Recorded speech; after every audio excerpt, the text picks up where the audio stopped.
Hello, hello, hello. Welcome to week 5 Power Rankings. It is crazy that we're a month into the season already, and there's been pretty much nothing but chaos. Before we dive right into it, I want to quickly say to subscribe if you're new, it will be greatly appreciated. Weekly Q&As every Wednesday night, and live play-by-plays of every single NFL primetime game and every single Dolphin game. So stick around, be greatly appreciated, and leave a like while you're at it as well. To begin, the honorable mentions. We're going to begin with the Baltimore Ravens. It was a fantastic, dominant performance against Buffalo this week, but it was the first time they truly showed themselves this season. I want to see them be a bit more consistent with it, but it was still a great show, and the defense played out of their mind. Derrick Henry had himself another great day, and the offense as a whole was really able to get things going. The next one is the Atlanta Falcons. They've played a lot better since the beginning of the season. They're truly finding their footing and finding their form. I thought they looked really well. It was a career-long game-winning field goal for Young Ho Koo. And overall, Atlanta is definitely looking more and more like a complete team. Just need to see it a little bit more and see it really happen consistently. So hopefully they can get up another win next week. The final honorable mention is the Indianapolis Colts. A great win against a top tier team in the Pittsburgh Steelers. They really locked them down in that first half, and that second half was where things got a little bit shaky. But Joe Flacco led the way through 3 quarters and pulled out a win in the absence of Anthony Richard. Overall, I think the Indianapolis Colts are a solid team. Just again, need them to be a bit more consistent and need them to show more. It does seem like that they escaped disaster with the injuries to both Anthony Richardson and Jonathan Taylor being very minimal. So that's good. Yeah, just need to see a little bit more. They have a 2 game win streak. Would love to see it become 3 next week. Now for the top 10. Coming in at number 10 is the Green Bay Packers. Nearly a fantastic come from behind win against the Minnesota Vikings, of which they were down 28 points at one point, and they scored 22 unanswered and made it a fantastic game. Came down to an onside kick, but the big thing, the miscues that they had in the first half. Their first 5 drives went missed field goal, interception, missed field goal, interception, turnover on downs. You're not going to win football games with that many miscues in the first half.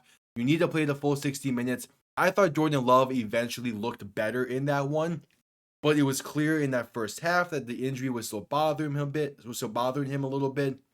But again, for the most part, I think the Packers looked well. They're going to get better and better as the season progresses and as Jordan Love gets healthier and healthier. They're a really solid team. The defense played decently well, especially in the second half. Same with the offense. The second half is a lot more indicative of what that team is. But again, you need to play a full 60 minutes, so thus they end up at number 10. Number 9 is the Buffalo Bills.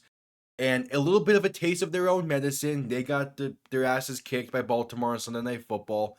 And really, the game was over after that Derrick Henry 87-yard touchdown. But the entire game, Buffalo was being out physicaled, really being outmanned. The Ravens were just keep on pushing it down their throats. They were able to pass the ball really well. Multiple third and long conversions were given up by the Bills defense. The Bills offense couldn't do a whole lot either in that game. And really, really the main hey, this is how you know this was a bad game for Buffalo was that first drive of the second half. That whole trickery going on with Josh Allen, he gets laid out, gets very slow to get up. Did end up coming back into the game the next drive, but that was the play that truly ended the game as the Bills lost all momentum afterwards. They're still probably going to win the AFC East. I mean, we saw how everyone else in that division played this week. But it was a tough week. I do expect him to bounce back. But again, they come in at number 9 and you have some things to work on. Number 8 is the Pittsburgh Steelers. And much like the Packers, that first half was rough with not a lot going on, quite a few miscues. But the second half, they were able to step it up and turn it on and make this a very, very good game. AR-15 goes down early on in that one. Joe Flacco comes in for quarters 2 through 4. And it was in those quarters where the Steelers defense started to play a bit better. Justin Fields got things going alongside George Pickens, who had himself a really solid day.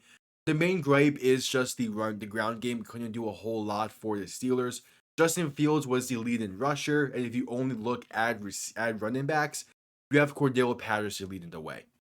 Needed a little bit more from the ground game. The pass game was again able to get something going eventually in this one, but just overall not a complete 60 minutes. They end up losing their first game of the season, but they're still a team who is in the driver's seat of their division and just needs to keep playing their style and not really panic too much. You're in a good spot. They come in at number 8. Number 7 is the Houston Texans, and this was supposed to be an easy bounce back week for you. That was a very weird performance. You got the win nonetheless. CJ Stroud had the game winning touchdown pass with about 20 seconds remaining, but you were supposed to handle business against the Jaguars.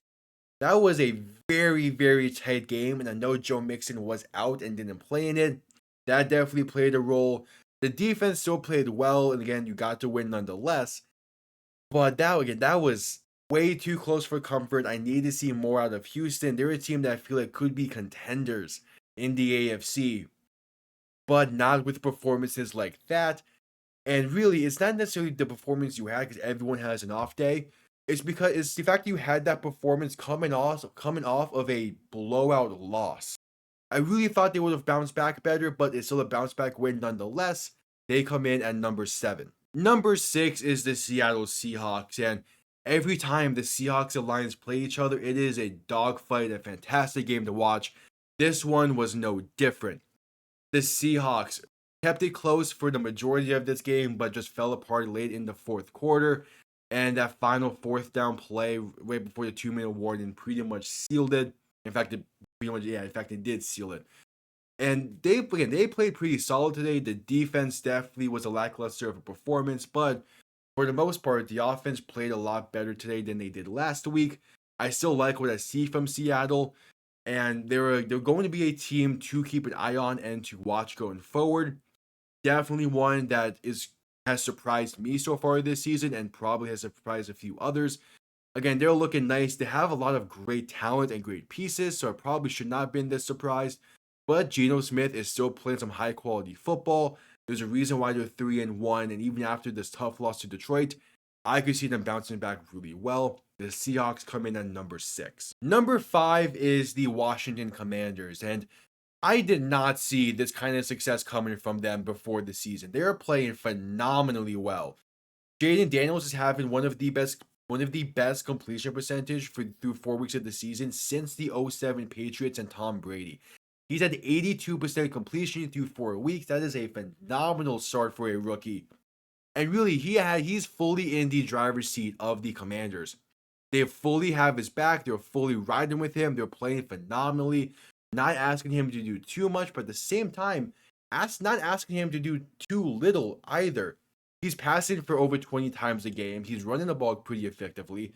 He's handling the pressure really well, not getting sacked too often. And the defense is playing up to that same level as well. A lot of people in the offseason were making jokes that Washington was going to be the retirement home of the NFL this season when they got Zach Ertz, Austin Eckler, and Bobby Wagner in the offseason. Well, those 3 guys have been very key pieces to this team alongside Terry McLaurin, who had himself another good day. And of course, Jaden Daniels, who's probably going to win Offensive Rookie of the Year at this point. So they come in at number 5. Number 4 is the Tampa Bay Buccaneers. And the Houston Texans could definitely take note from Tampa. This is how you have a bounce back game after a very disappointing previous week. They kicked the ass out of the Philadelphia Eagles. I expected them to come back and bounce back really well. They did just that. Baker Mayfield is still playing incredibly well on the year. Mike Evans had himself another good day. And the defense did a very good job locking up the Eagles offense. I mean, you had that long run by Saquon Barkley early on in the second half. But really, besides that, not a lot was able to get going for this Eagles offense. And it is just showing that the Eagles have a lot more questions than answers at this point. And Tampa was able to take full advantage of it. They're playing really well. Again, a nice bounce back win. I really like how they're playing and like kind of the style that they're playing. Easily the best team in Florida at this point in the year, and easily the best team in the AFC South. So they come in at number 4. Number 3 is the Detroit Lions. And holy hell, what a performance from Jared Goff. A perfect 100% completion on the day, 2 touchdowns passing, 1 touchdown receiving that was thrown by Amon-Ra St. Brown to make the Lions a perfect 19 for 19 passing. The ground game worked fantastically well. The defense stepped up when they needed to late and even early on with a forced fumble. And just all around, this is Lions football. This was by far one of the best performances we're going to see from a team this season, purely because 100% completion passing wise. I have never seen that happen before. And go figure, it was the Lions of all teams to allow me to see that happen. This is a very scary team to go up against. They showed it once again this week, playing phenomenally. They come in at number 3 and are looking to eventually take over the NFC North crown. Number 2 is the Kansas City Chiefs. And if you've seen any of the other Power Rankings videos before this, I'm constantly saying that they're not going to be dropped from 1 unless I have clear evidence that they should. And even with the win this week, they gave me evidence that they are not the best team in the league. They had a really tight matchup against the Los Angeles Chargers that was very defensive focused, and their defense played incredibly well. But the issue comes in with the fact that injuries are starting to mount for them. Rashee Rice goes down in this one, most likely tearing his ACL. The reports at this point are still uncertainty surrounding the incident, but that was a bad injury, at least looking wise. And there are some reports that coming out that there is fear of an ACL tear. So the expectation is he might miss the entire season. You already have Hollywood Brown missing most of the season, if not all of the season. You have Isaiah Pacheco missing most of the season now as well. And this offense is constantly losing pieces at a point where they really can't afford to. There's not a lot going on. There's not a lot going right for this offense. And the more pieces they lose, the tougher it's going to look. And Kelce is still relatively nowhere to be found. So the Chiefs fall to number 2. So before the season, I was never expecting to put the Minnesota Vikings on these power rankings, nonetheless at the number 1 spot. But despite the near comeback victory from the Packers, I still really loved how the Vikings played. They are playing incredibly above expectations this season. Sam Darnold playing some of the best football, if not the best football of his professional career at the moment. That defense, coached up by Brian Flores and led by a bunch of other former Dolphins, including Andrew Van Ginkel and Kamu Grugier-Hill, who had a big-time play. They've played incredibly well. They've been dominant in every single game at this point in the year, including this one. That through 3 quarters, this game looked like a complete blowout. But they didn't play a full 60, but still, nonetheless, no matter who has been thrown their way, they have handled business. It is very impressive, a very fun style of football to watch. I'm definitely going to be keeping a tighter eye on the Vikings than I expected this season, and they come in at number 1. All right, so there you have it. Quick little recap. The Vikings at 1, Chiefs at 2, Lions at 3, Buccaneers at 4, Commanders at 5, Seahawks at 6, Texans at 7, Steelers at 8, Bills at 9, and the Green Bay Packers rounded out at number 10. Thank you all for tuning in. Really appreciate it if you subscribe, saying it once again because why not. I'll see you all next time. Have yourselves a damn good one. Peace.